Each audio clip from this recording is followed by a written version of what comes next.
what has been going on this week with the emergence of Restore's candidate, which the one and only Ben Habib has got behind, a man that we're all supporters of on this panel tonight. That Ben himself has backed. Richard, what's your initial reaction to it? We'll go with you first, Rich. Well, I know nothing about it. I mean, I'm completely ignorant of all of it, to be honest with you. I've been still looking at what happened at the weekend and analysing all that, because I think that needs a lot of scrutiny, because I think, well, not scrutiny, but the way the authorities are dealing with what happened at the weekend needs a lot of scrutiny. So if we talk about that maybe a bit later. But the Ashton thing, I know nothing more than we spoke about yesterday. Now, I didn't know that Ben had backed the Restore candidate, so that's very interesting. Yeah, he has indeed. Great, and magnanimous. Great idea. Yeah. Howard, I take it you spoke to Ben on Saturday? Yes, I've spoken to him, even since then, and we talked about a lot of the things, because going back to the Galton and Denton election, I was one of the people that advised that we shouldn't stand a candidate up there, and and unfortunately I was overruled in our group, and like this one here, I'm glad we're not standing in Makerfield, and there are two good candidates in Reform and Restore. We got the Restore one is the lady who's I think she's a self-employed businesswoman, sorry, and the other one is a self-employed plumber, and and they're all local. They're actually born there and everything like it. So it's a head-to-head there, and I'm just pissed off with the fact is that the whole issue is Andy Burnham is using this as a stepping stone for his own personal greed, and I get that's what really upsets me. Well, he seems to think that he is the king of the north, and he can just step in there and take this seat. I think it's going to be, very hard for him. Let's have a look at this is the graph from the last election, or the last by-election. From the general election. You can see that Reform, a good chunk of the vote. Labour, obviously, with the majority there. It's one of the 98 seats that Reform came second in. They did very well right across. I mean, where I stood, I came second, for Reform. And so I think, personally, I still think Restore's not ready for this. I agree. And I think, Conservatives should stand down and just let Reform take on Labour. I'm not a fan of Reform, as you know, but the simple fact is I think that's what we need to do. How would I agree? Now. So you guys... I totally agree. You're sort of laying your cards down very early. You're both saying that you would like to see everyone step aside and let Reform have a free not necessarily. Well, my opinion, Paul. Not necessarily Reform. What we need is a right-wing unity candidate, where Conservative, Reform, Restore, Advance, all the smaller parties get together and say, right, this is the candidate we all agree on. We're all going to tell all our supporters to get behind it, and you have one right-wing candidate. That's the only way we're going to win, because otherwise what's going to happen, that nice little pie chart you just showed, well, the little bit that has Reform, it's going to be cut in half, and that's going to be an Andy Burnham wins. Yeah, well, you can probably, looking at that chart, you can probably count most of that darker blue chart there will probably switch over to one of the two pies. It's still going to be split in half, Paul. Yeah, but then you can also say that the green part of that chart may well slip over to Labour. I run a couple of polls, right? And these are interesting. Look at these. Who will win the Makerfield by-election? 60% say Reform, 5% say Labour, 35% say Restore.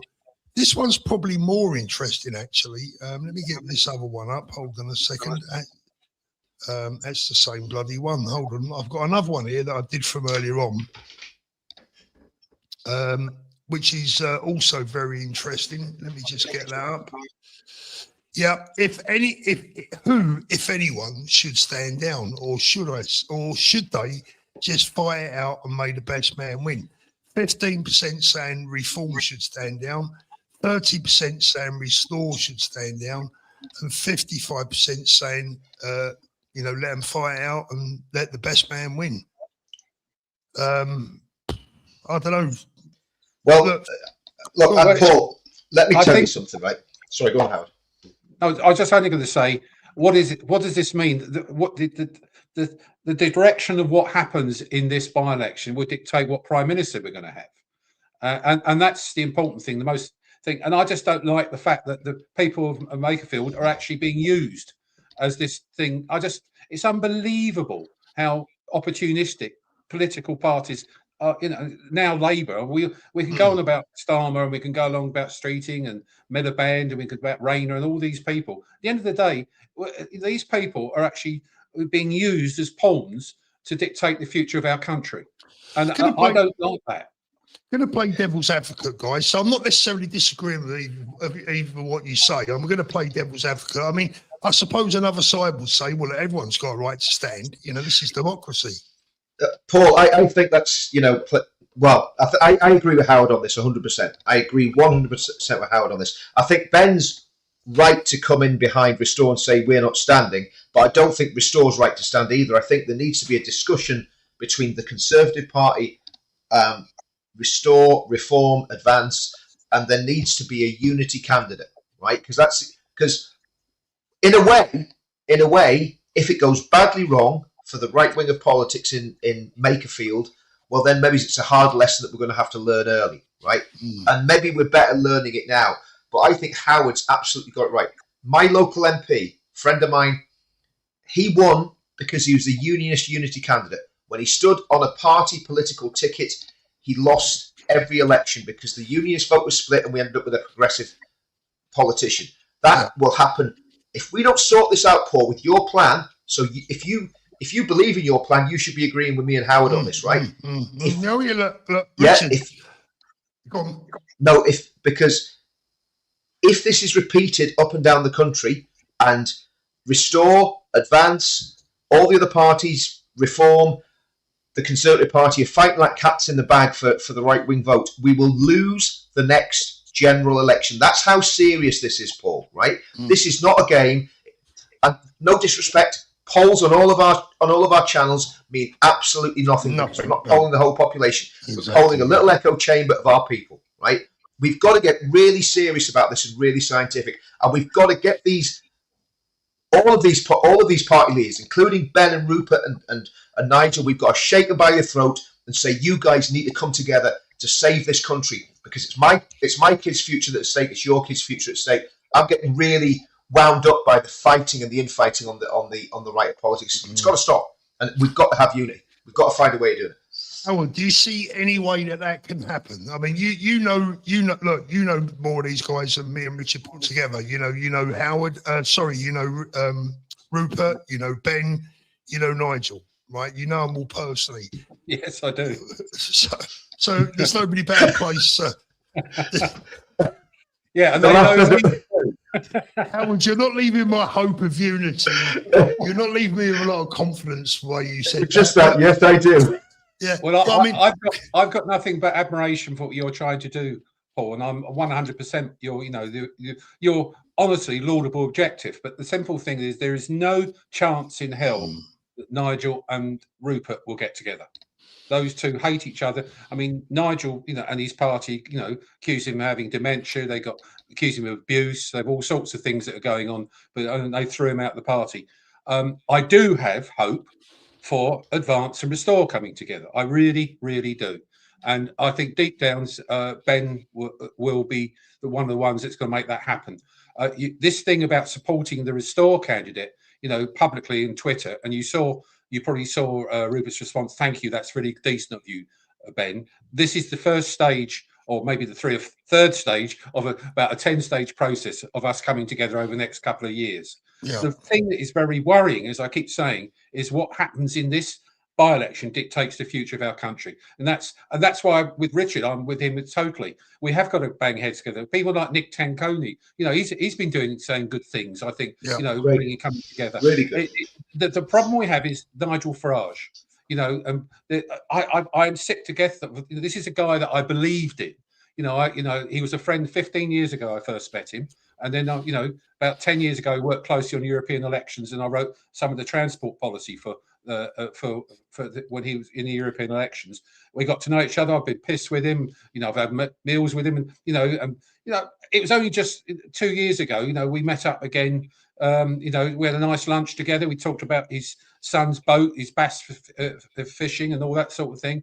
But you know what happened? I supported a certain Tommy Robinson. And suddenly I've become the pariah, and I just don't understand that illogicality in what I thought was an intelligent person. But the more I see reform, I think they're moving more and more to the left. Some of their policies and all the things I'm seeing now. The important thing is, I think UKIP, Restore, Advance, and all those ones, they're the ones who should get in the room now, because they would challenge reform big time. You're right. That's right. That's absolutely right. I agree with that. That needs to happen now, Howard. Things are too desperate for that not to happen. But I think it needs to be collegiate. I think that's where the college and a lot of the stuff that Advance have done. The way I see it, Advance has amazing policies, an amazing party structure. Restore has the sort of rock star, great social media thing. You put those two things together in a collaborative way, and you've got a winning ticket, I think, or certainly a very strong ticket. You don't. So, again, playing devil's advocate, so I've got to ask questions from both sides of the camps here. Now, I'll be honest with you, I'm going to keep my powder keg dry until closer to the election. I want to see how Rupert's campaign goes for this, because I think anyone that underestimates him and his team up there might be in for a little bit of a surprise. Now, I just don't know. I don't know the area. I don't know the people of the area. I don't know what they're likely to do. I mean, a lot of them have gone from Labour over to Reform. Would they perhaps prefer Restore? Can Restore bring those people that aren't usually voting out this time? Look, the bookies, they've slashed the odds. I mean, at the moment, Labour are 4-7 favourites. Reform are 15-8. Restore down to 4-1. The Greens are 150 and the Tories are at 250 alongside the Lib Dems. So, the bookies, they don't never give much away, do they? But at 4-1, what do they know that we don't?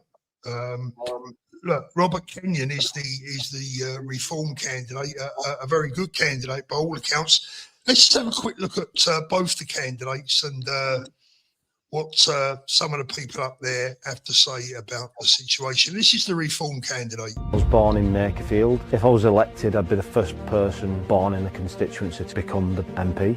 I don't think any MP that's ever stood in Makerfield was actually born in the area. I'm a plumber, gas engineer. I've done that for a long time. I did my apprenticeship when I was 18. I love being a plumber. I do enjoy it. It's hard, but I do enjoy it because I do take pride in the work. I don't know, it gets me a bit emotional sometimes thinking that there's a chance that I could be representing people in Parliament, because it's a massive honour, and people will be thinking, hang on a minute, he serviced my boiler last week. Labour and probably the majority of the other parties have got career politicians, they go to private school, to university, they get a job at a think tank, or they're an assistant to an MP, and then before you know it, they're parachuted into somewhere they've never even visited to stand as an MP. Now, they might know the system, they might know how politics works, they might know Westminster, but they don't know the area or the people, You could read a book about something, but you'll never understand it until you actually do it. For Andy Burnham, Makerfield will be a stepping stone, but for me, it's the only place I've ever wanted to represent. People in this area, in this constituency, have been taken advantage of for far too long, and it's time to take a stand. The Makerfield constituency deserves a local champion. You have got a voice. Make that voice heard on June the 18th in this Makerfield by-election, and go out and vote for Reform UK. So that's the Reform candidate. A nice slick little video.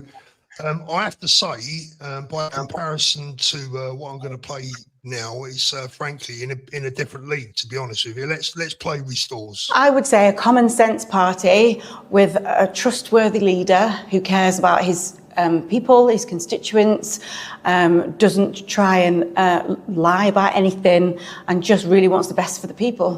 And that's it, isn't it? That's all we want. We just want to be recognised. We want us as British people to be put first. 100%. Vote Restore Britain. Restore Britain. Well done. So that's Rebecca Shepherd. you know, obviously, you know, she's not a politician. I believe she owned a riding school. So a woman after my own heart, into her horses. Two very different kind of first looks at the two candidates there, gents. Yeah, I mean the reform, you know, promo was a lot more professional for sure. You know, there's no doubt about that. It was a lot slicker, and he seemed like the reform guy seemed like a genuinely nice local lad. Whereas obviously you've got Montgomery Tom's chat to this lady. Nobody knows anything about her, who she is, what her background is. She just seemed very nervous, edgy. So just first impressions, I would say the reform promo is a lot more powerful than the restore one. That's just me giving my opinion. Howard, what do you think? Well, you can see, as you quite rightly say, the video, so that the money that's been thrown behind that is very slick, and and that's how reform was shown. I wish I had that when I was standing for them for London Mayor. Those sorts of things, you know, I had about threepence and a bag of chips, you know, those sorts of things. And with the lady herself, I think let's give it time. It wasn't, Monty didn't really do her any justice either. He said, you know, shaking the hand, that sort of thing. I know Monty well. We all know Monty well. He's all right. But the lady itself, the clue, isn't it? She's female. Will she attract the female vote? You know, they might come out more because there's a woman MP. Who knows? I don't know. The thing that we decided is didn't they vote big time for Brexit in that area? Yeah. And then we know that, and that's why Andy Burnham has suddenly U-turned, because he's always been a person who wants to go back into the EU. Yeah, and today he's come out, or he came out today, says that we shouldn't be talking about that. We should be talking about local issues. And Wes Streeting has admitted he wants to go back into the EU. Yeah, so that's the issue. Andy Burnham won't admit to wanting to go back in the EU until he's in number 10. Now, I'll tell you what we will do, though. To be fair to Restore, we'll have a look at this, because I thought this was a lot better. We've got to win, Dylan, or we're all finished, mate. If we don't win this, the country is going to destroy itself. I know, and Rupert, I know, mate. As soon as you said you can put money towards us, we can be a member, I wish I could give more. I've got 2 kids. I live in a 2-bed flat. I'm trying my hardest to make this myself in this country, and I just don't. Without yourself. I think the key is get people just to join up. It's the numbers that matter. The more people we have who joined, the more power that gives us with the media and everybody else. They don't believe our numbers at the moment, but our numbers are actually completely verifiable. Yeah, no, I fully believe in you. Well, the only thing is, I never even put a penny towards reform, and then when I seen what they did to yourself, and I must say I am deeply hurt with what they did to you. It really did affect me, because there's nothing except in this country but a man's honour and his loyalty, and you showed nothing but loyalty and honour towards Nigel, and he turned his back on you and sent our men through your door. And I just want to say that no man should ever have to accept that, and no man should have to put up with something like that happening to him, especially when they've been nothing but good to men like him. Honestly, I'm a massive fan, and thank you so much for taking his call. I'm sweating over here. I couldn't believe that you're on the phone and I'm talking to you. I really am sweating over here. Thank you so much. Keep fighting and spread the word. That's all we can do. I try to on site, mate. Don't worry. I always talk about you, and I'll always continue to talk about you. I do believe in you. I do. I think we lost Howard. Are you still there?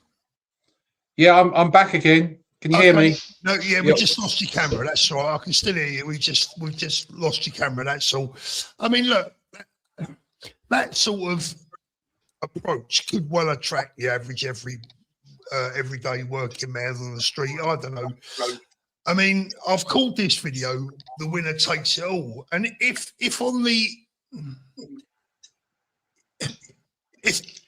Restore was to somehow be able to take this, and I don't think they can, if I'm honest, but if they did, all bets are off with Reform, Richard, no? I think the only way that a right-wing candidate is going to win is if there's a unity candidate. Anything else is pie in the sky. Simple as that. Because Restore will pick up several thousand votes without a shadow of a doubt. Restore advanced together up there, superb.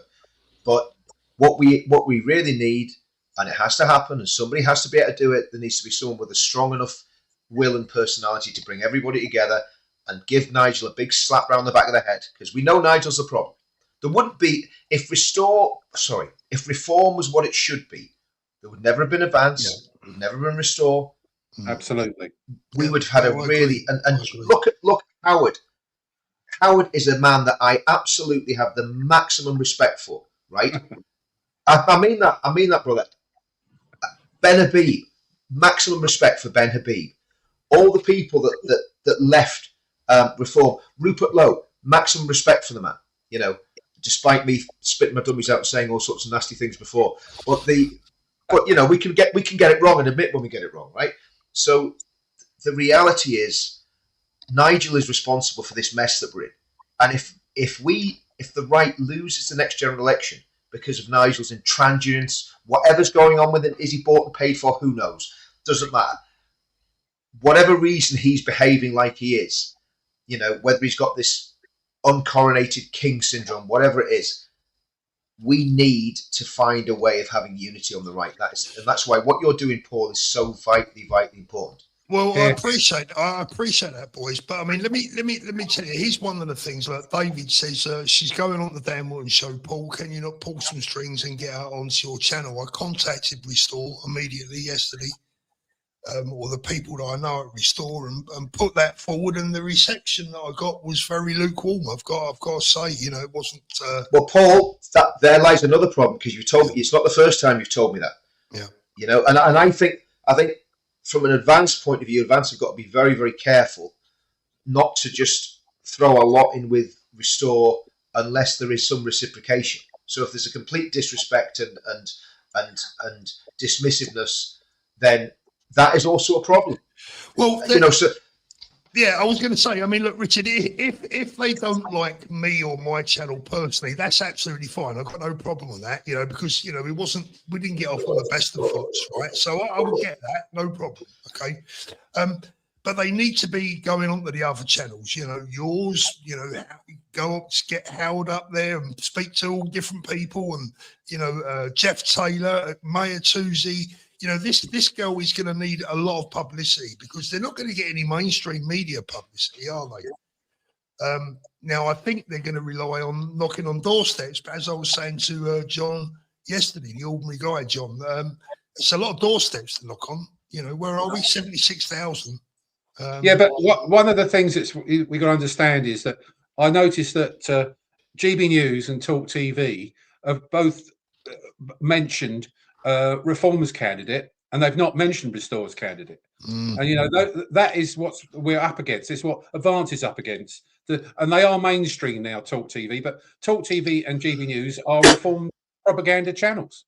And I'm up against it. I mean, you know, what's it got to do with politics? You know, me running a campaign to reduce fuel duty, and yet, you know, I have a struggle to get onto these things. You know, and it's the same.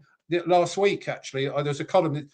The feature editor of The Sun, a guy called Colin Robertson, who is a friend, and you know, I was paid to write articles for years with them, op-ed. But as soon as I declared for Nigel and then declared for Tommy, you know, I've been cancelled.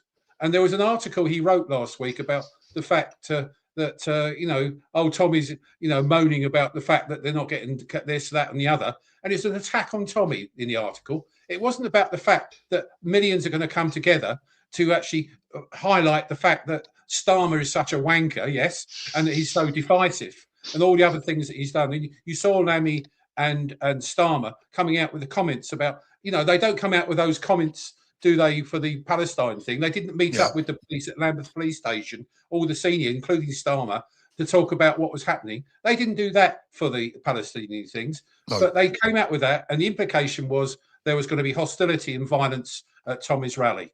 And there wasn't. It was lovely. It was a wonderful day. The only person that pissed me off is a certain Richard Inman, you know.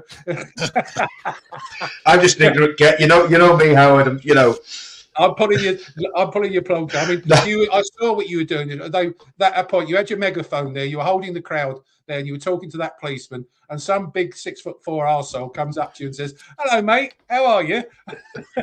It's the last thing you want. I think we didn't have a hug. I think we had a bear hug, didn't we? And then I ran away. You know? I'll tell you what, Howard, think yourself lucky because you never even bothered to answer my text. Jack, mate, thank you got very much. You've got to be in it to win it, Paul. You weren't there, mate. I know. Who do you think's going to be in number 10 if Reform win? Well, that would obviously be Barrows, wouldn't it? Hartford, thank you, Linford. Good work at the weekend, mate. Evening, all regards, Linford. Yeah, cheers, good to mate. see you, Linford. You played a blinder, mate. Howard, let me ask you a question, right? Where does Advance go from here? It's a very, very good question. I mean, since what's happened, the fact that Great Yarmouth did well with Restore and the fact that Reform did an incredible job in the local elections, virtually immediately I asked Ben, the college needs to get together and talk about the way forward and what we're doing. That's not giving in. Far from it. It's actually, hey, how can we actually build for the future? So the good news is that Advance next week is the college is getting together. We're going to, basically say what is our direction, and our direction still is to continue to build policies. And I don't care what anyone says. If you've got a tranche of policies that the majority like, that will go down well long term. And I don't care if Reform nick 'em or Restore nick 'em. It makes no difference to me. Quite rightly, what Richard just said, the right's got to come together. And I think we will be the glue that brings these parties together. And Ben, as we all know, is probably the most honest politician on this planet. It just simply is. And, he's the most amazing character. And that's one reason I'm not going anywhere else. I'm staying with Advance UK, despite several parties trying to get me. The Tories and Restore are trying to get me on board. And, I'm doing this thing on Thursday, which we will come and talk about later, a petition I'm handing in. I've got 12 MPs coming from the Tory party to stand next to me outside the Treasury. So they wouldn't do that if they hated me. And last week, Robert Jenrick asked me to join him on their big bus in Whitehall. And I said, provided it's a bit apolitical, because that's what Fairfield UK is. Yeah. Everyone drives a car, even the Greens, etc. So please, can we make sure it? Unfortunately, it wasn't. It became very Reform, took it over, and I decided to walk away from it. Robert Jenrick sort of apologised to me privately, but at the end of the day, I'm not in that league of that sort of thing, and maybe I haven't got thick enough skin, but I'm in it for the motorist and also Advance UK, because Advance UK are honest and principled. Yeah, I want to get onto that. Can I comment on that, Paul, as well? Because I think, from my point of view, and again, I'm not on the college. I'm just a member of Advance, and I'm quite happy with that. But obviously, I can talk to Howard, I can talk to Ben, I can talk to David Rhodes whenever I want and express my opinion, which is a great place to be. But I think, from my point of view, Advance, like Howard says, not only is Ben the most honest leader, but Advance is the most honest party. I think we stand absolutely in the sweet spot in terms of policy, in terms of party structure. Where we fall down, and I'm going to say this, look, I'm not going to pull any punches anymore. I'm not going to tickle people's ears anymore. We're absolutely SH1T at social media. We're nowhere. We're nowhere. If we had the social media presence and strategy, and fair play to Restore, they've got it. I think our policy, our party structure, the stability of the party, the fact that we haven't got any of the, I'm not going to go into, I don't want to, scratch old wounds, but we don't have any of the unfortunate baggage that came with Restore when Restore launched. To me, Advance is in the sweet spot, and it's a shame that Advance, for whatever reason, couldn't get it together when it came to the social media side of things. And they still haven't, they still haven't. But I am 100% committed to Advance, and I don't want Advance to disappear. I think there's certainly a very good there's very good reasons to have some sort of link with Restore in terms of political pacts. You had the Liberal Pact years ago. I don't know if anyone remembers that, but some sort of pact with Restore would be a great idea. But my personal feeling is Advance as a standalone party is still needed. So I would hate to see Advance swallowed up by Restore. I would love to see them work together in a collegiate way where there can be a pact of some sort and some sort of coming together. And I'd like to see UKIP included in that, like Howard was saying, Nick Tenconi. I think Nick has matured massively as a politician over the last year. Absolutely right. I agree totally with that. And I'm very straight.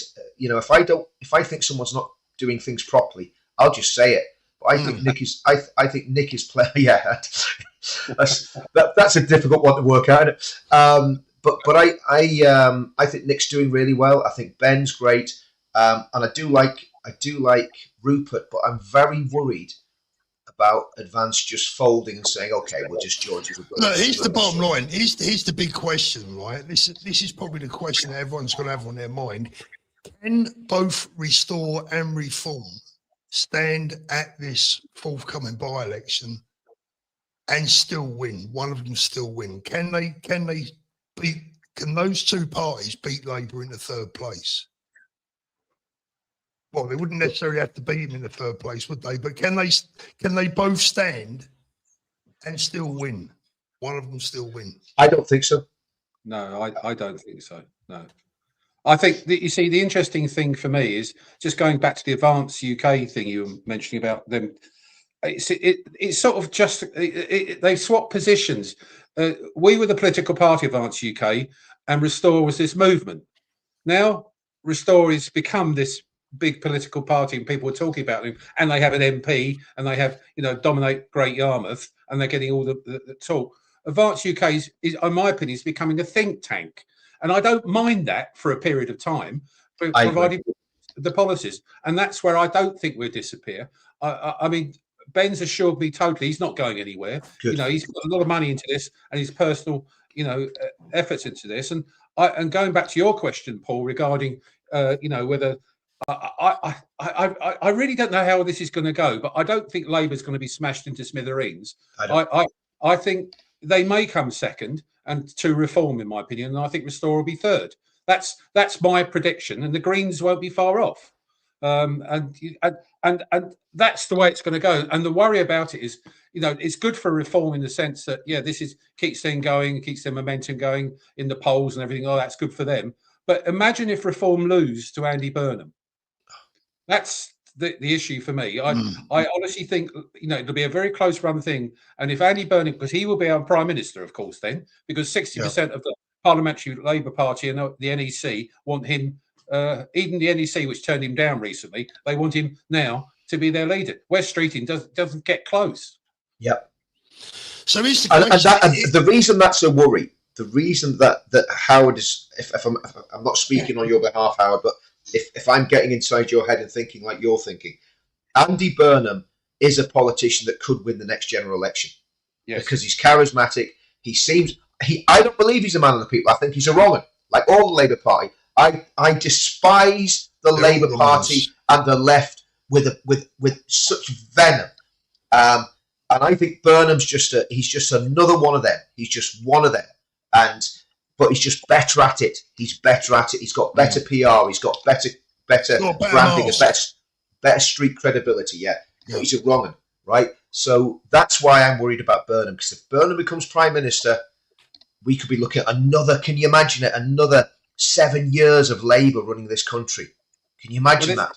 They call it a decade of renewal, and he's going to continue it, isn't he? It's a decade of destruction.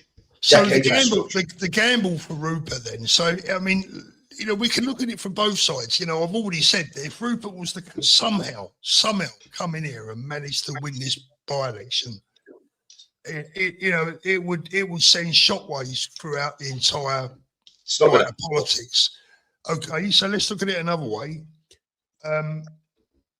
What will that then do to Restore, Howard? Because it's a bold move. Either way, whichever way you look at it, it's a very brave move, because if they lose here, doesn't that kind of prove Farage's point that they're just not going to be able to go on the support they're going to need and split the vote? It depends on the size of that loss, Paul. I mean, if they, Richard said earlier, they're going to get 2,000 or 3,000 votes. I mean, I don't know what the turnout's going to be. It was 53% at the general election, as you said. I think it's going to be higher than that now. I reckon you could be looking at 60+% for this one. Well, then you're going to get those ones who haven't got a political home voting, which is an interesting thought. And those people could be Restore people. But I think they're more likely to be Reform. I think, this is my prediction. Reform will win, Labour will be close, and Restore will be a good third.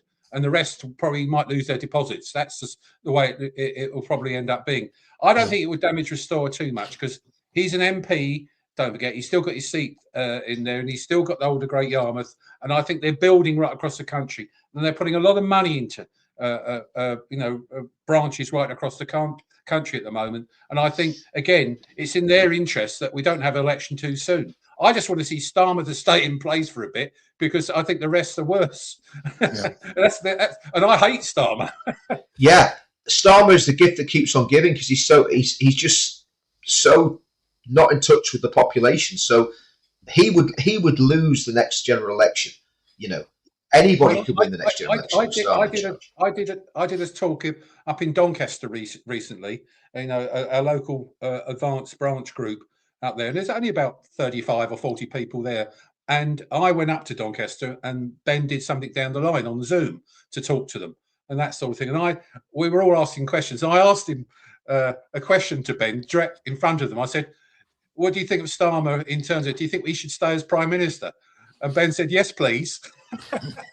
And so we all agree. The thing is, you know, we need 2 years, Advance UK. We do need that. We build those policies up there and then wallop. And hopefully at that point, restore and advance together, provided we get rid of the racists in that party. I agree 100%. I'm going to be honest, you know, and you know, as I said, look, there's no point in sitting here being all, you know, whatever, pally or whatever. I've got to be honest, unless Advance can join with Restore, it's tough for me to see a future from long term. And that really hurts me to say that, because you know how much I love Ben, but it's going to be one hell of an uphill struggle.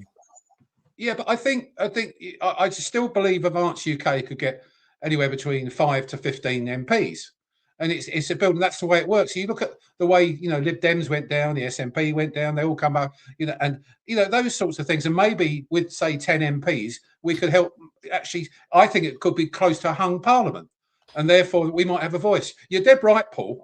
I share that, and so do a lot of the people in Advance UK. But I'm not worried about it. I can't join Restore as much as I love Rupert. I cannot join Restore, just like Richard, because there are people that I've seen the way they talk and what they're saying. I'm married to a woman that was born in Kenya. She's British through and through. Her parents come from Yorkshire. They were born in Yorkshire, but they went out there as engineers working on the national grid over there and that sort of thing in the early 50s. And Jenny, my wife, was born in 1954 over there. She was out there for 5, 6, 7 years? 8 years she lived there, that sort of thing. But under Restore's approach, what I'm hearing, she'd be thrown out. No, exactly. And I mean, I haven't seen it. But apparently, I don't know if you have, any of you two guys, but just before we came on, and actually also in the chat, someone said, did you watch Cole Benjamin's interview with Baraka? And apparently he wouldn't answer the question about would Baraka be allowed to join Restore. I haven't seen it, so I don't know if that's true, if it's accurate. But again, you've got to understand what we've got to understand. And again, I really, but we've got to have these hard discussions. I'm 100% with Howard on this. I will not. I have been against racism my whole life, right? And that's why I also stand against Islamism, because Islamism is a supremacist ideology in the same way as Nazism or communism is not supremacist, it's just mad. But Nazism and Islamism are very, very close and very similar. That's why I'm opposed to both. But when it comes to racism, I cannot. And I tell you what, the British people will not vote for a party that is exposed as having racists lurking within its corridors. So unless Restore address those things, and I haven't seen them addressed fully. Rupert's made some great noises, and Rupert seems to be against that. But when you look at the people that are in the background waiting for Rupert not to be there anymore, if he retires or whatever, that's exactly the worry I have, Howard. And that's why I think Advance has to stay. So I'm sorry, Paul, I think you're totally wrong about Advance joining, folding and going into partnership. No, I didn't say they'd fold, Richard. I said it's hard to see a bright future for them. You know, if unless they can join with Restore, I personally think it's going to be very hard. Yeah, I go back to what I was just saying earlier. I think they could have a role to play in a government situation. We've got to pick the right seats, and you know, you know, people are still asking me to set up a Fairfield UK party, you know, because there's 37 million drivers in this country. Imagine me if I started carrying out policies saying petrol will be free, diesel will be free. No, I'm taking the piss out myself. But the point is, no, people have generally said that. And that's what I'm saying. Going back, I remember the Lib Lab pack. You mentioned that earlier, Richard. You know, and you look at the pack with you know, what's his name, Cameron and Clegg. You know, earlier, you know, in 2010, and that's when I set up Fairfield UK. The thing is, I think there's ways through this, and there's too much political genius in Ben Habib for him not being able to contribute to our country. And I agree. And on the college, there's a lot of good people, as you know, that I've worked with closely. And I all I say is, and I think someone said on one of your messages just now, you know. I think if Ben did join Restore, some of the wrong uns would get out of Restore. That's an interesting thought, because there's no doubt about it. You know, he's half Pakistani. You know, would those wrong uns really like him to be in their party? This is. I'm gonna be honest here. This is one of the problems with a lot of Restore supporters. JME says, "So I see this as a bash. I see this is a bashing Restore Britain channel." I mean, and this is one of the problems with Restore supporters, my friend. Too many Restore supporters get way too uptight about having a conversation. This is a sensible, grown-up conversation. If you don't like it, you can either don't watch or you can disagree. We're not bashing Restore. I've said, look, you know how much I think of Ben. I've just told the honest truth what I think about Advance. I'm not bashing Advance. I'm not bashing Ben. I'm just being honest. And JME, you know, the bottom line is that if Restore are a party that think nobody's allowed to ask any questions about them, they're done. Forget it. Can I say something there as well? Because people were talking about Carl Benjamin, right? I spoke to Carl. Carl came up to me and spoke to me at the backstage of the event. I can't remember if we had a hug or not, but it was fine. We were just, how you doing, Carl? How you doing, Richard? And it was absolutely fine. Now, we had an absolutely blazing online row over what Carl had said, not an online row. I really, so I don't hold anything against people that have opinions different to mine. I don't agree with a lot of what Carl said. Yeah. And I'll say that to his face, but as a human being, I like him. I like him, right? Now, and the best way to deal with things, it's like the thing we had with Lubna last night. The best way to deal with things is talk to people one-on-one. See all this poison on the internet. You know what we got, Paul, because we made some very valid points about Restore, right? And the hate that we got and the poison that we got thrown at us, and that is not the way politics should be done. We should be able to discuss things heatedly if we have to. We're all men. Men can shout at each other and all the rest of it. But this vile pile-on that you get because you express an opinion that's different to theirs, that's not democracy. That's mob rule. Yeah. No, I mean, funny enough, a very good friend of mine for many years, messaged me earlier. He's on a few political Facebook groups, both for Restore and Reform. He kind of likes both. He prefers Rupert. He's definitely in Rupert's camp, but he's thinking that Reform offer the better chance. And he's been absolutely hammered today by people that are following Restore. There is too much aggression from some of the Restore followers. And that, do you know what? Sorry. No, I was just going to say that if there was a general election tomorrow, I'd vote Reform. Yeah, I would do, because I just can't bear the thought of a socialist government on this place. Yeah. And let's see what Reform. I mean, Reform are going to be exposed because look how many councils they control now, and all those sorts of things, and their administration. So I think that massive good result last week or 2 weeks ago is not necessarily a good thing for them at the moment. This early on the way through, and from my point of view, for the Restore people here, I love Rupert Lowe. Rupert Lowe is a mate, a friend. He was the only person that turned up on the day of the London mayoral election when I got the vote and stood by me. No Reform headquarter people were there except Rupert. And he came up to me and we both said, it's great news that bear in mind at that point, Nigel wasn't leader of the party. Richard Tice was, and Ben was deputy. And at that point, we both said, it's great, Nigel's coming back. Not quite like the Messiah's coming, he's amongst us. But it was close to that feeling. Both Rupert and I had massive respect for Nigel. But look what Nigel's done to us. I mean, and all I said, why I was threatened with expulsion, was simply responding to a Dan Wootton question on his show, what do I know about Tommy Robinson? And thanks to you, Paul, I found out more about him because you got me into visiting him when he was in prison. And I was inspired by that man. I didn't know anything about him. But for that reason, Nigel and Richard Tice and a lot of other people, and if you notice, David Ball's been knocked out. He's now, got Lee Anderson's now the chairman. What happened there anyway?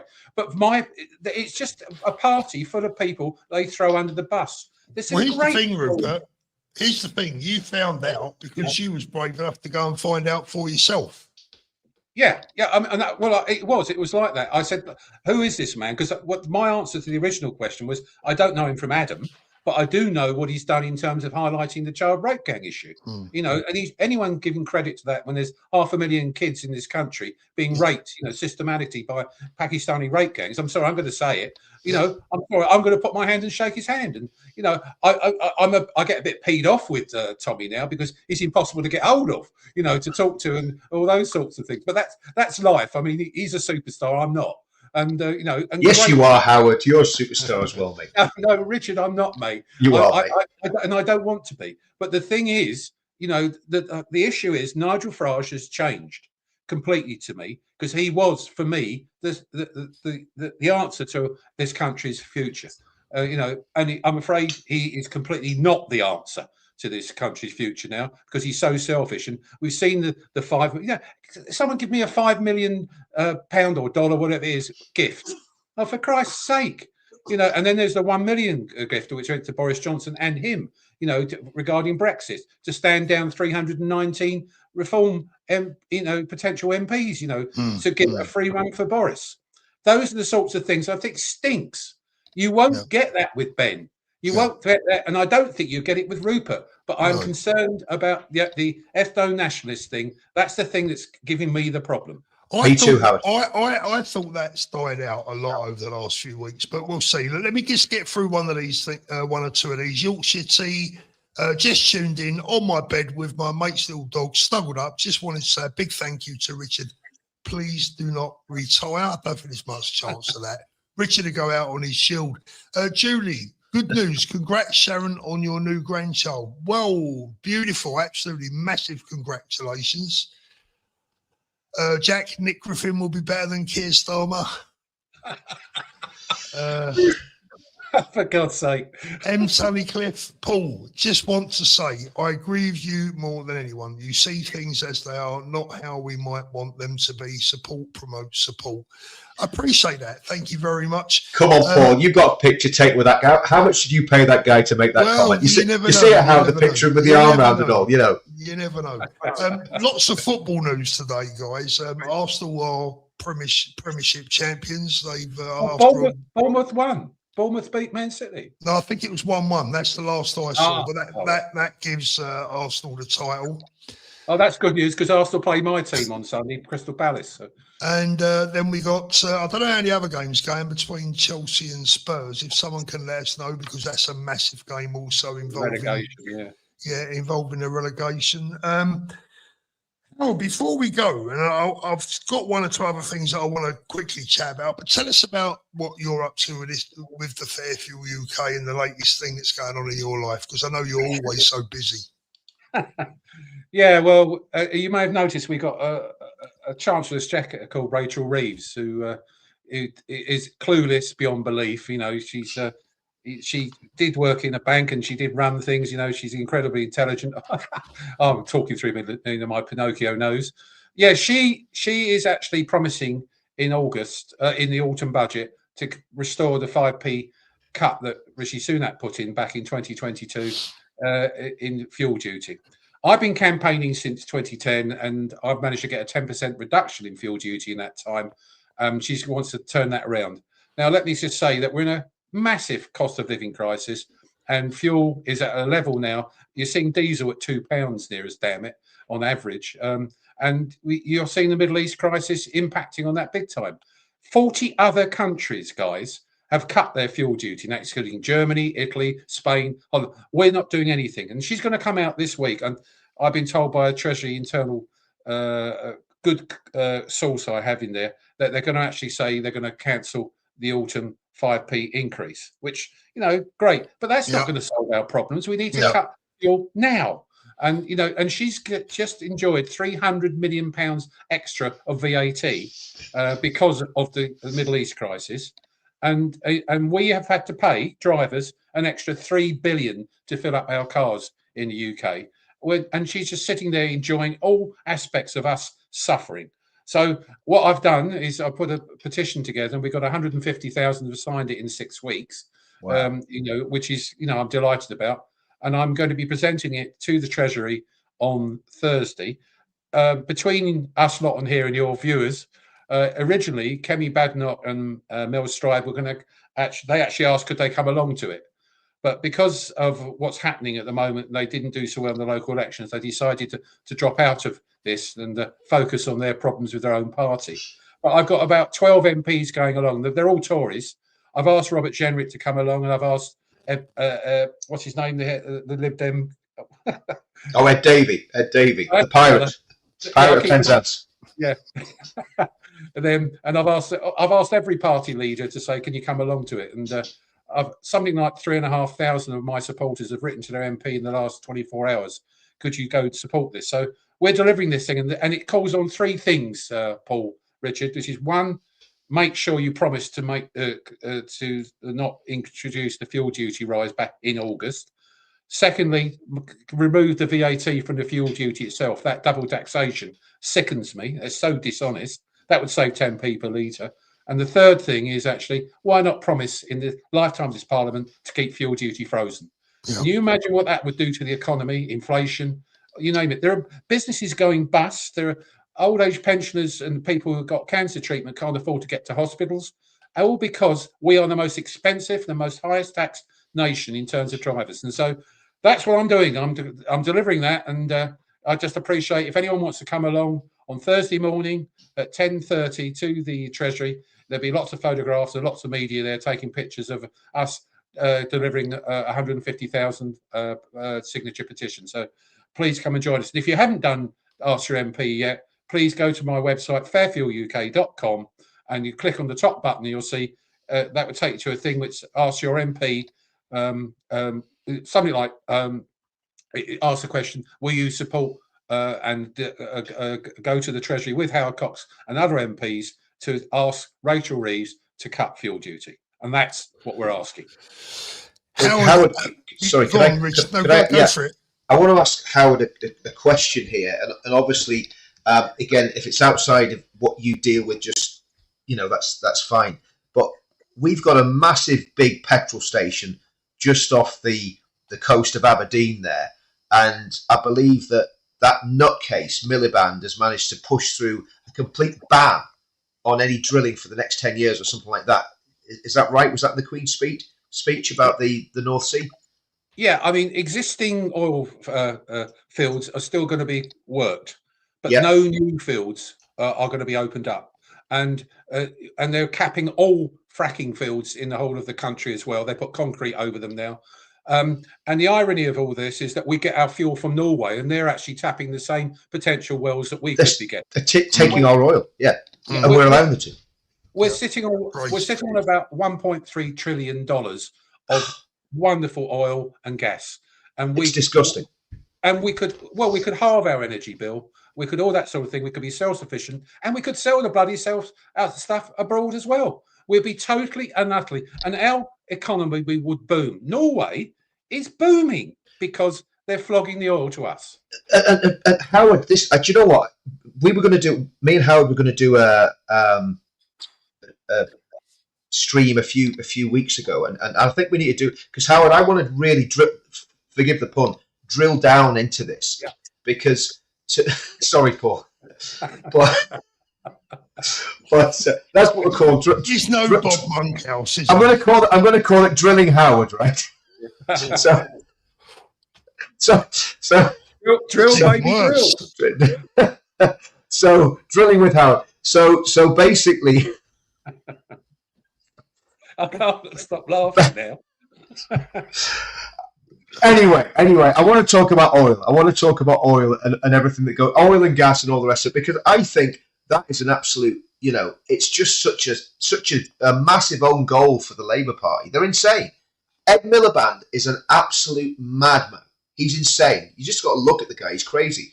And he is basically there's ways you could do it. There's ways you could get that, because they say, oh, well, it's not going to make any difference because it's got to be sold on the global market. No, you could take all the stuff that you need for yourself at a certain rate, and then give the oil companies a very, very preferential tax rate, and they can sell the surplus wherever they want. So that self-sufficiency could mean that we're getting gas and oil at half the market rate if we did it properly, right? But anyway, sorry to sort of go off on that one, but something that's just been in my head. The interesting thing people don't realise that something like 6,000 products are based on oil, perfumes, medicines, all those sorts of things. And if that would reduce the cost to our own manufacturing. We get manufacturing back, we get our car manufacturing back, and we get people have more and more jobs, and we'd have inflation low, we'd have high wages, high skilled jobs, all simply by the fact of we'd be self-sufficient on energy. That's all we need to do. It's got to happen. And that's something Advance, I'm sure, would be 100% behind. And this is where's reform on that? Where's restore on that? I don't know, but I know where Advance are on it. And that's an election winner. And it's nothing, it's nothing to do with immigration, any of that. It is purely and simply economics and being self-sufficient. Yeah. Guys, before we wrap it up, I just want to go back to the original subject. And by the way, Howard, well done as always. You've been a Trojan for the motorists now for many, many years. And that's being reflected in the chat here that I can see. Lots of people thanking you.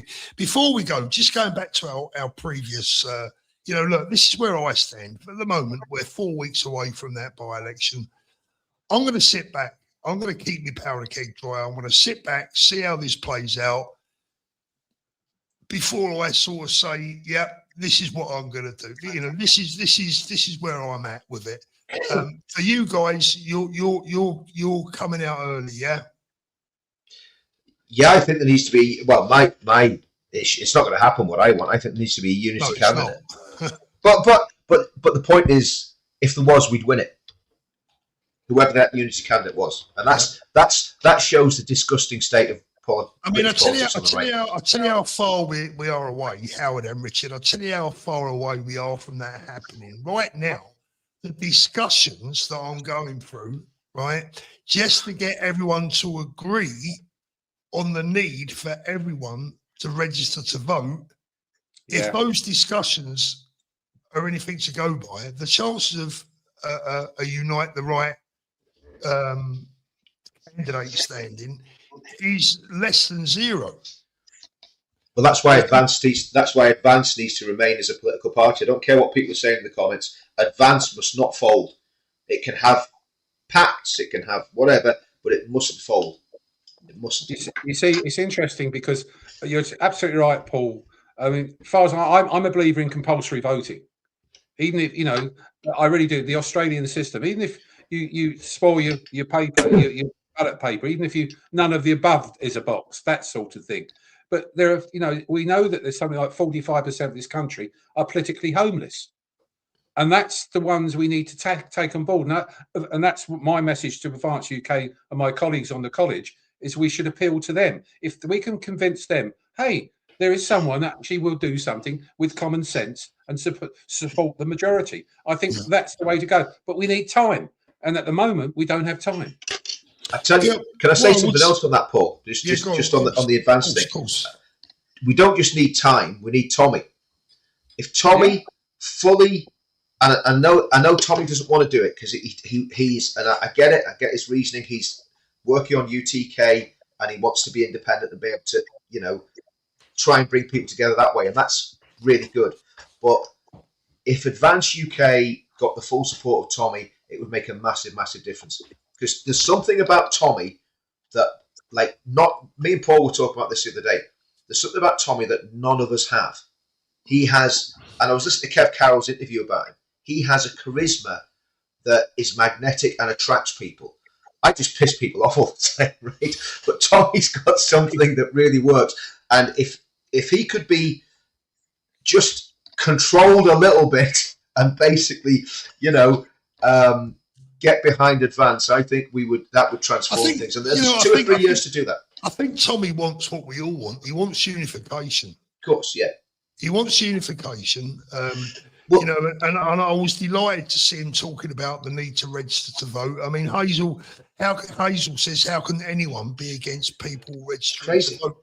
I mean, I'm not saying I'm coming up against people saying, no, I wouldn't support that, but getting them to actually say it as a united voice is frankly bloody ridiculous. I mean, how can anyone not support a campaign to get everyone that's on the right side of politics to register to vote, to prepare for the big political battle that is coming our way? I mean, I don't know how these parties think they're going to win without voters. Well, I get fed up with people complaining when they haven't voted. Yeah. I talk to people who are quite intelligent people, friends of mine. Oh, I'm not bothering voting. And yet they're the first ones to moan about this, that, and the other. And so, as far as I'm concerned, the whole policy works beautifully in Australia. There are special restrictions, or exclusions if you can't do certain things, mainly to do with health and stuff like that. But mainly, they have none of the above, or spoil your paper. That sort of thing. At least going out there. I mean, we would get up to something like an 85% level of voting. At the moment, we don't even touch 60% yet. And as I say, those people are politically homeless are Advance's targets. And Howard, I think in the 1970s and 80s that the turnout was about 70%. Yes, it was. And that's like you say, if we get 60, people think we're doing well. Yeah, and it's because so many people are told. Political apathy. They had enough of it. I mean, I've got 37 million drivers in this country, but I've only got 1.8 million sign-ups. If I had 37 million of them and they all gave me £1, what a campaign I could run. Exactly right. And that's what people. Yeah. Tish asked, so what do they say when they won't get behind people getting to vote? To be honest, they don't say anything. That's the problem. That is part of the problem. I mean, look, I've had a great response from a lot of people, some really good people. But there's also been people who I'm definitely not going to name them. I mean, it might get to the point where I name the party, but I'm not going to name the people. But, when there's no response, I mean, look, maybe I'm not the right person. If I'm not, I accept that. But I don't see the harm in anyone saying, come on, guys, get ready for the next general election. Make sure you register to vote. It's a very simple message that is completely neutral. It's not a party political broadcast, is it? Asking people to get ready to vote. You're spot on, Paul. You're spot on, Paul. You're being reasonable and rational, and if people care about their country, they've got to actually have some say in it, and that's through the ballot box. Yeah, registering a vote. I mean, it's just such a no-brainer. Why anyone wouldn't register to vote? Why anyone wouldn't actually vote? This is literally what our forefathers bled and died for. Yeah. In the 2 world wars, to protect democracy and to have democracy. Yeah, man. I mean, Howard, I haven't spoken to you as much about as I have to Richard about this. But look, the bottom line was, trying to get the right to unite. We all know it's like trying to herd wild cats, But I thought, well, look, where do we even start? Where would you even start to have a conversation with 4 or 5 political parties with something that they can all agree on? Well, that's the hook. What can they all agree on? That's the question. What can they all agree on? The big one, of course, is immigration and border control on the right, and getting our country back, and those sorts of things. I feel as though there should almost be, between you and me again, I'm actually preparing a petition asking, would you like to have this coming together on the right, specifically Ben and Rupert coming together? And I'm working with some people in Advance and believe it or not, in Restore, putting something together, and we think we could. I've got 150,000 coming, signing this petition for Thursday coming in. I think I can get 150,000 people to actually sign this, and we can then say, look, Ben, look, Rupert, these people want you together. Yeah. But it's based on these things, which, you know, immigration, etc. Mine is obviously very much on the cost of living, because that's what I do in terms of most of the things I'm involved with. And I was involved on the energy, the net zero thing, setting up the energy policy Advance UK, and working with those guys, you know, people like Gavin Maxwell, David Rhodes, Dr. Craig Walton, and even Paul Burgess, even though he left the party. You know, listening to those people, their brains, you know, are the size of a planet. Absolutely. You know, I learned so much. But we haven't got that in other parties. All we got is opportunism. And I agree. I mean, one of the things that really upsets me, Paul, Richard, is just how 16 years I've been pointing out the cost of motoring, the fuel, the taxation. We're the highest taxed motorists in the world. Suddenly, when it comes to a political situation, we're coming into last year and the oil crisis. Look, all the opportunists coming out. Even Ed David's coming out saying we should cancel the fuel duty rise and that sort of thing, because it's hurting people, and it's a wonderful political football to kick around.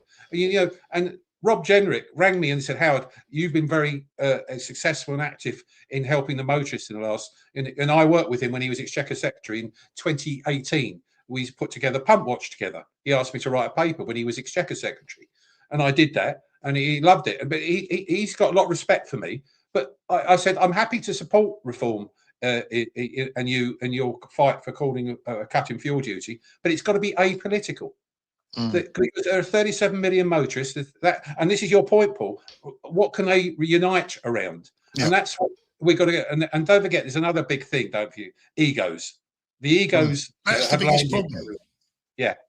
That's the biggest problem for me, egos. And it's not just leadership egos either. It's people that are in much less senior positions that you might need to go through to get to the leader, etc., etc. You know what it's like, Howard. You know better than anyone. Politics is like a bloody game of snakes and ladders, isn't it? Or a maze. You know, you go down one route and you think it's going to be open, then it's a dead end. You turn back and you find another dead end. Eventually, if you're lucky, you get out of the maze, right? So it is what it is. Paul, you're dead right. We are dealing. I mean, I go to Portcullis House, which is the MP's offices mainly, and Westminster, on probably twice a week, sitting there talking to people about this. And I sit in meetings, and the egos amongst these people, they won an election, they represent their constituents, but they don't represent their constituents. They represent themselves. Yeah. I mean, look at Nigel Farage. How many times has he been to Clacton to have a surgery to talk about the bin collection for Mrs. Bloggs down the road? That's what constituency MPs should do. And I've got a great MP in Katie Lamb. You know that you've probably seen her, and the Tory MP, and she's brilliant, absolutely brilliant.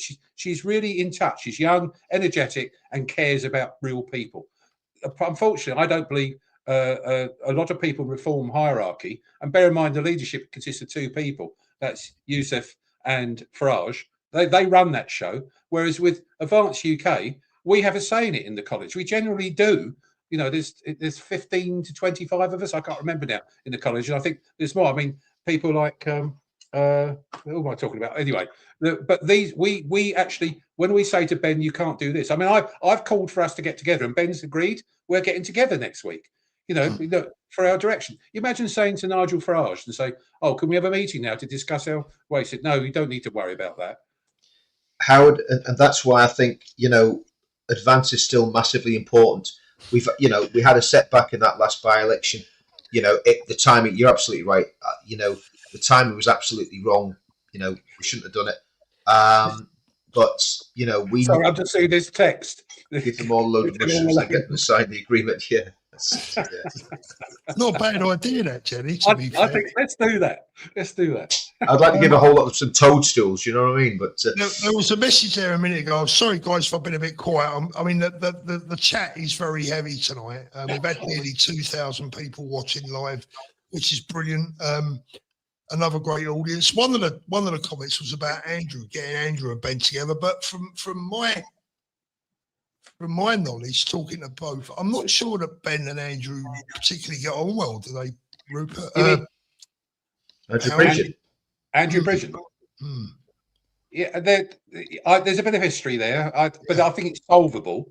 Don't forget, Andrew, is a friend. And, I've been to several court cases to do with Rupert and Andrew there. And Andrew, I think tomorrow's got one with Matt Hancock tomorrow. I think he's got another things going on with him. But I think there's a way forward there. I think we can do it. I've sat and spoken to Andrew because I tried to get him into Advance. Yeah, me too. Yeah. Yeah, and that sort of thing. And he said he wouldn't do it. And it is a personality issue with Ben. Yeah. He simply, and I know what that is, but I think it's solvable. And he's much more right wing, than Ben, and I see much further over to the right. And as you can see, and he's a brilliant. And to be fair to him, his COVID work and addressing all that has been superb. And and Rupert offered him, would you like to join? He said, yeah, I think I'll go with you. And I think it was that close. I think it was, it could have gone either way, but there was just a bit of a personality issue, which I'm aware of what it is, but I'm not going to say it on here. Yeah, no, and I'm to be honest with you, I'm actually not. And like you, I tried to get Andrew to jump on board with reform, and it wasn't a no, but it wasn't an overly,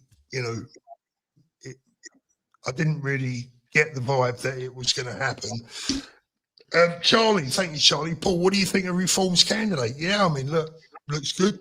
Don't know the guy, know nothing about him, but very presentable, and I like his background in being a local guy. Tommy, photo ID at voting halls stops people actually voting on the. I think, Paul, if I could just say about Reform candidates. I mean, Noel, as you know, Noel's a good friend of all of us here, I think, and Noel's a working class lad. He's in the military part time. He's a scaffolder. He's a working man, a proper lad, and he's standing to be an MP.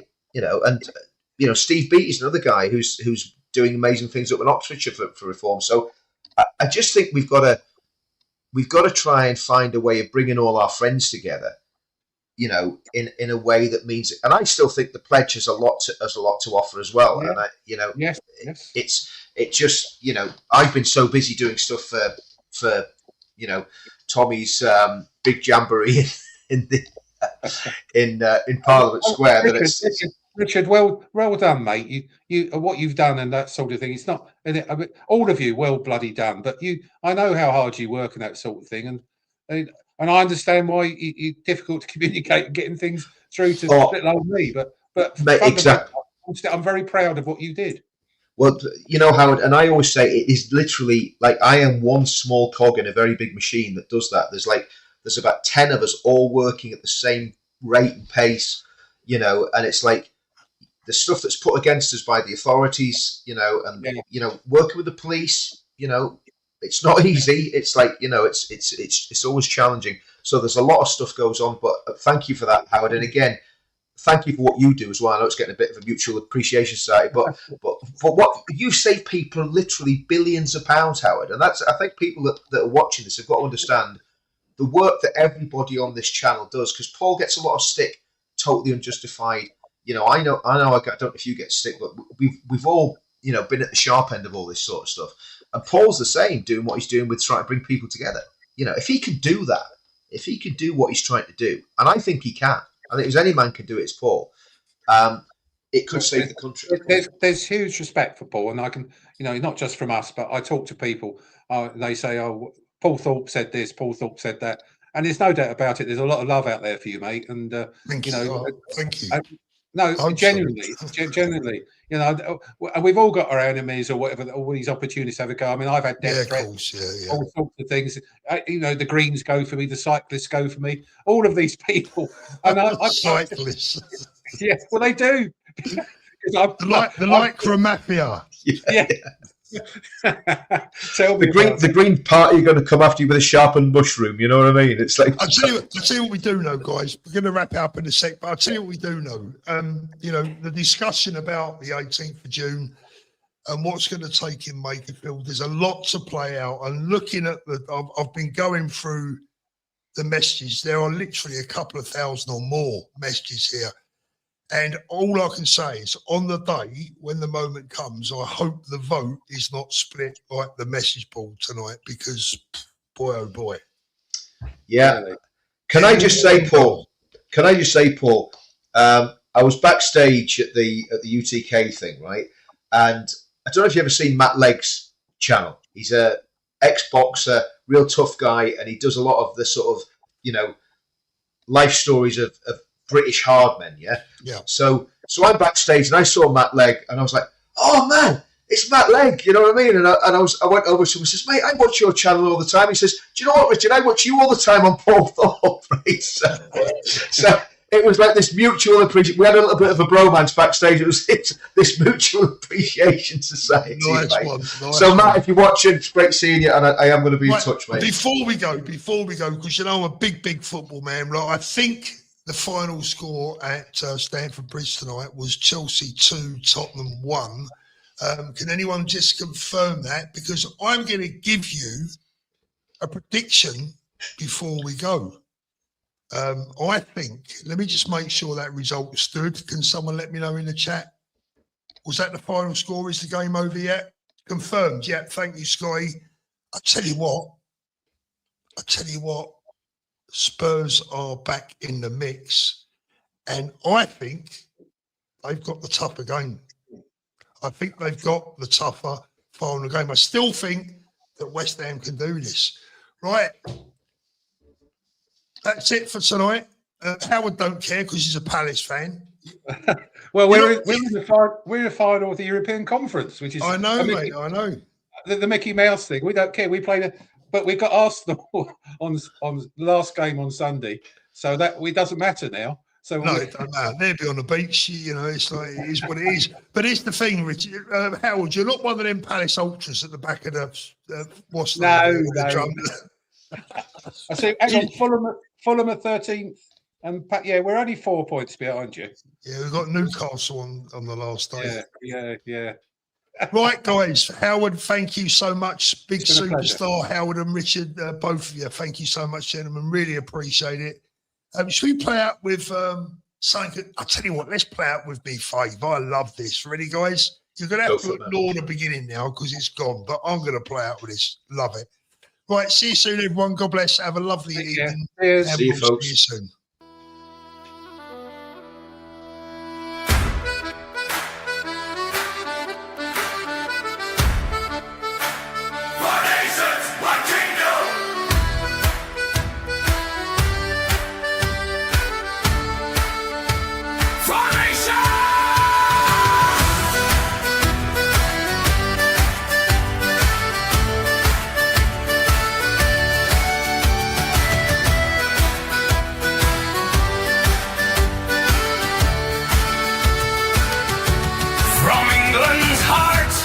Scotland's hills, from valleys wide to Ulster's will, the drums are sounding, the call is near, for every patriot to gather here.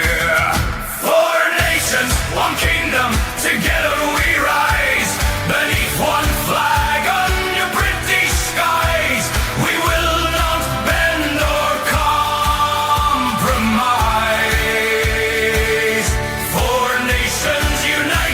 Before your eyes, our voices thunder, our banners fly. 4 nations, 1 kingdom till we die.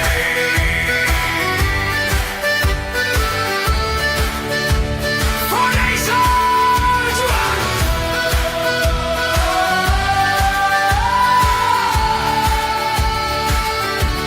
They tried to break what we became, to turn our love to doubt and shame. We've led as one through many wars, defending home, our sacred shores, through crown and cross, through grief and pride, all 4 nations side by side. 4 nations, 1 kingdom, together we rise, beneath 1 flag under British skies. We will not bend or compromise.